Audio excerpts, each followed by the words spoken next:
સુરતના ઊનમાં એસઆઈઆરના ડરથી ભાગવા લાગ્યા લોકો। સાંસદ મુકેશ દલાલે એસએમસી કમિશનર જિલ્લા કલેક્ટરને લખ્યો પત્ર। તપાસમાં રાતોરાત અનેક મતદારો ગાયબ થઈ ગયા તેવું સાંસદ મુકેશ દલાલનું કહેવું છે। હાલ બીએલઓ દ્વારા ઘરે ઘરે જઈને મતદાર યાદીના શુદ્ધિકરણની ચાલી રહી છે કામગીરી, ત્યારે ગેરકાયદે નોંધાયેલા મતદારોના નામ દૂર કરવાની આ કામગીરી છે। બીએલઓની ટીમ કેટલાક કુખ્યાત વિસ્તારમાં જતા ચોંકાવનારી હકીકતો આવી સામે। બીએલઓ આવે તે પહેલા જ મોટી સંખ્યામાં લોકો ઘરને તાળા મારીને ગાયબ થઈ ગયા। સાચા મતદારો હોય તો ડરથી ભાગવાની જરૂર કેમ પડી? રાતોરાત આટલી મોટી સંખ્યામાં લોકો ક્યાં ગાયબ થયા તેવું સાંસદનું કહેવું છે। આવા લોકો શહેરની શાંતિ અને અસ્મિતા માટે જોખમી છે। લોકોનું આ રીતે ગાયબ થવું એ શહેરની શાંતિ, સલામતી અને અસ્મિતા માટે જોખમી છે, ત્યારે ગાયબ થયેલા લોકોને શોધવા તંત્ર તમામ શક્તિ લગાવે। આ લોકો ગુનાહિત પ્રવૃત્તિઓમાં જોડાયેલા છે કે નહીં તેની તપાસ થવી જોઈએ। આવી પ્રવૃત્તિ કરતા હોય તો કડકમાં કડક કાર્યવાહી થવી જોઈએ। સંવાદદાતા અમિત આપણી સાથે લાઈવ જોડાઈ ગયા છે। અમિત, જે રીતે એસઆઈઆરની જે કામગીરી ઊન વિસ્તારમાં થવાની હતી તેને જઈને લોકો જે છે તે ભાગી ગયા। લગભગ 40થી વધુ એટલા ઘરો છે કે જ્યાં તાળા લટકતા અત્યારે જોવા મળી રહ્યા છે। આ મામલે શું કોઈ અપડેટ મળી છે? શું કોઈ તપાસ હાથ ધરવામાં આવી છે કે આ લોકો કોણ હતા, ક્યાં જતા રહ્યા છે?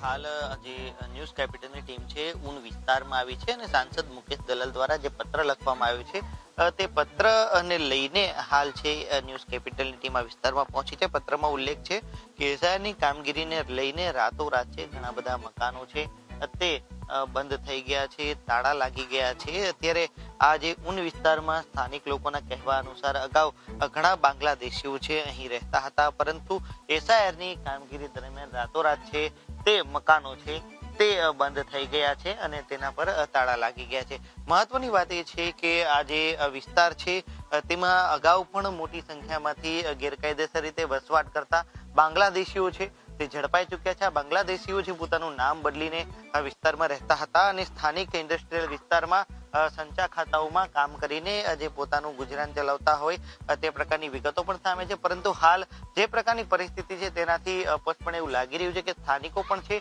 આ બાબતે કંઈ બોલવા માટે તૈયાર નથી, પરંતુ સાંસદ મુકેશ દલાલ દ્વારા જે પત્ર લખવામાં આવ્યો છે તે પત્ર ઘણું કહી જાય છે। કારણ કે ન્યૂઝ કેપિટલની ટીમ જ્યારે આ વિસ્તારમાં પહોંચી ત્યારે થોડા દિવસે પણ ઘણા મકાનો છે બંધ જોવા મળ્યા છે અને લોકોની સાથે જ્યારે વાત કરી ત્યારે લોકોના પણ અલગ અલગ નિવેદનો છે તે સામે આવી રહ્યા છે। એટલે સ્પષ્ટપણે લોકો ક્યાંક ને ક્યાંક ડરી રહ્યા છે, પોલીસ કાર્યવાહીથી ડરતા હોય કે પછી એસઆઈઆરની કામગીરીથી ડરતા હોય તેવું પણ હાલ સામે આવી રહ્યું છે। અને સ્થાનિક લોકો જે પ્રકારની વાત કરી રહ્યા છે કે અહીંયા પહેલા લોકો રહેતા હતા પરંતુ હવે મકાનો બંધ છે, તો અમુક લોકો એવું કહી રહ્યા છે કે 2 દિવસથી મકાન બંધ છે, કોઈ વ્યક્તિઓ એવું કહી રહ્યા છે કે 10 દિવસથી મકાન બંધ છે। એટલે મકાનો બંધ છે એ વાત સાચી છે, પરંતુ સ્થાનિક લોકો ક્યાંક ને ક્યાંક તેમના પર તપાસ ન આવે તે વાતને લઈને ડરતા હોય તેવું સ્પષ્ટપણે લાગે છે। અને મુકેશ દલાલે જ્યારે ફરીથી હું આ વિસ્તાર બતાવવાનો પ્રયાસ કરીશ કે જે આ ભેસ્તાન જે વિસ્તાર છે તેનું આ એક જે ઊન વિસ્તાર કહી શકાય ને તેમાં જે શ્રમિક વર્ગના લોકો છે આ વિસ્તારમાં રહે છે ને ખૂબ મોટી સંખ્યામાં નાના નાના મકાનો છે તે આ વિસ્તારમાં આવેલા છે।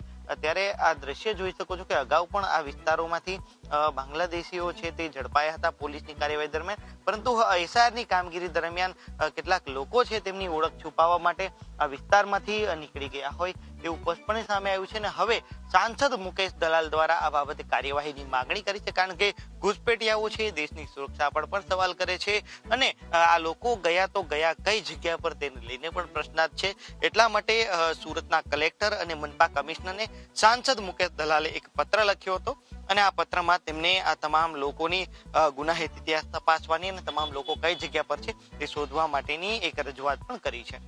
જી બિલકુલ, આભાર અમિત માહિતી આપવા બદલ।